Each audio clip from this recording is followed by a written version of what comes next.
ശ്രീ പാർവതിയും പരനാരിയും പണ്ട് പൂജയ്ക്കൽ പട പോരുതേ.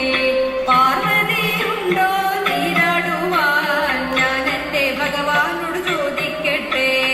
പോട്ടെ ഭഗവാനെ നീരാടുവാൻ, പോയാലും പാർവതി നീരാടുവാൻ. മൈലാഞ്ചി താളി പൊടിച്ചിടിച്ചു, മൈലാളം മഞ്ഞളരച്ചുരുട്ടി. താനും തോഴിമാരും കൂടിക്കൊണ്ട് നീരാട്ടിൻ കടവിലും ചെന്നിറങ്ങി.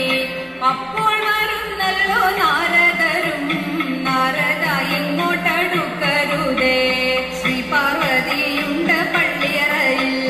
ഇതു കേട്ടു നാരദൻ കോപത്തോടെ നീരാട്ടിൻ കടവിലും ചെന്നിറങ്ങി. നീരാട്ടിൻ കടവിലും ചെന്നിറങ്ങി. അപ്പോൾ പറയുന്നു തോഴിമാരും, നാരദ ഇങ്ങോട്ടടുക്കരുതേ, ശ്രീ പാർവതിയുണ്ട് നീരാടുന്നു. ഇതു കേട്ടു നാരദൻ കോപത്തോടെ, ഭഗവാനു പാർവതി രണ്ടുണ്ടായോ? എനിക്ക് കൂടെ പിറപ്പൊന്നല്ലേയുള്ളൂ. ഇതു കേട്ടു പാർവതി കോപത്തോടെ പള്ളിയറ വാതിൽക്കൽ ചെന്നു നിന്നു. മതി മതി ഭഗവാന്റെ